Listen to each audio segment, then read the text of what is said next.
ஆண்களே, செக்ஸ் பற்றி உங்களுக்கு கூறும் இந்த விஷயங்கள் எல்லாம் பொய்யாம் தெரியுமா? பாலியல் விரக்தியடைந்த உறவுகளுக்கு இது ஒரு முக்கிய காரணமாக இருக்கலாம். ஆண்கள் பெரும்பாலும் தங்கள் பங்குதாரர் திருப்தியடைகிறார்களா இல்லையா என்பதை பொருட்படுத்தாமல் அவர்கள் புணர்ச்சியை அடையும்போது செக்ஸ் முடிகிறது என்று கூறுகிறார்கள். தற்போதுள்ள சமூக கட்டமைப்புகள் மற்றும் பாலின சார்பு காரணமாக சிறுவர்களுக்கும் சிறுமிகளுக்கும் பாலியல் பற்றி வெவ்வேறு விஷயங்கள் கற்பிக்கப்படுகின்றன. இந்த போதனைகள் பெரும்பாலும் ஆண்களாகவும் பெண்களாகவும் வளரும்போது பிரதிபலிக்கின்றன. ஆண்களை பொறுத்தவரை முதல் முறையாக உடலுறவு கொள்வது ஒரு பெரிய சாதனைக்கு குறைவானதல்ல. ஆனால் இது பெண்களின் விஷயத்தில் கன்னித்தன்மையை இழப்பது பட்டியது. இது சமூகத்திலும் அவளது குடும்பத்திலும் பெரும் பிரச்சனைகளையும் அவர்களது மரியாதைக்கு இழுக்கையும் ஏற்படுத்தும். இத்தகைய எதிர்க்கும் கட்டுமானங்கள் ஒரு பாலினமாக நாம் எவ்வாறு ஒரு சமூகமாக உணர்கிறோம், அதை பற்றி சிறுவர் சிறுமிகளுக்கு என்ன கற்பிக்கிறோம் என்ற விளைவை பொறுத்து அமைகிறது.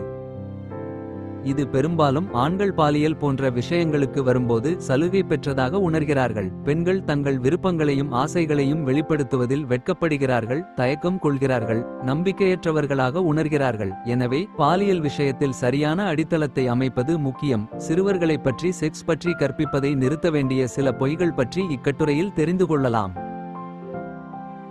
செக்ஸ் பற்றி அறிய ஆபாசம் ஒரு சிறந்த வழியாகும். ஆபாச படம் மற்றும் புகைப்படங்களில் சித்தரிக்கப்படும் செக்ஸ் எப்படி இருக்கும் என்று சிறுவர்களுக்கும் ஆண்களுக்கும் கற்பிப்பது முக்கியம்.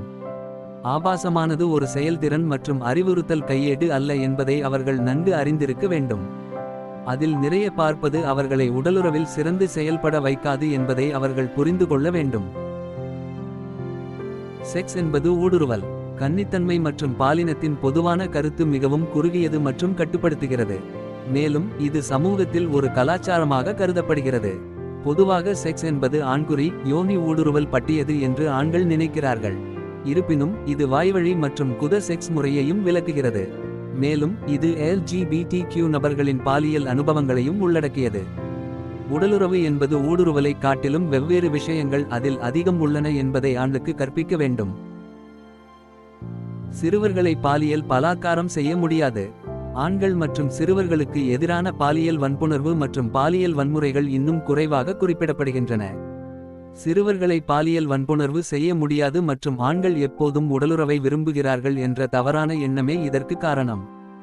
ஆண்களும் பாலியல் ரீதியாக பாதிக்கப்படுகிறார்கள் என்பதை புரிந்து கொள்ள வேண்டும். ஆண்களின் புணர்ச்சி பாலியல் விரக்தியடைந்த உறவுகளுக்கு இது ஒரு முக்கிய காரணமாக இருக்கலாம். ஆண்கள் பெரும்பாலும் தங்கள் பங்குதாரர் திருப்தியடைகிறார்களா இல்லையா என்பதை பொருட்படுத்தாமல் அவர்கள் புணர்ச்சியை அடையும்போது செக்ஸ் முடிகிறது என்று நம்புகிறார்கள். இது அவர்களுக்கு மிகவும் சுயநலமானது மற்றும் சிந்திக்க முடியாதது. மேலும் அவர்கள் அதை பற்றி சரியாக கற்றுக்கொள்ள வேண்டும். பெண்களுக்கும் தங்களைப் போல ஆசைகளும் விருப்பங்களும் இருக்கும் என்றும் அவர்களும் திருப்தி அடைய வேண்டும் என்று ஆண்கள் புரிந்து கொள்ள வேண்டும். செக்ஸ் பல மணி நேரம் நீடிக்க வேண்டும்.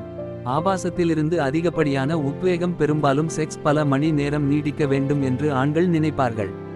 இருப்பினும் இது உண்மையல்ல.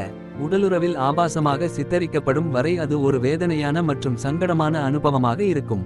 உடலுறவில் ஈடுபடும் உங்கள் இருவரின் தேவைகளும் விருப்பங்களையும் பொறுத்து நீங்கள் உடலுறவில் செயல்படலாம்.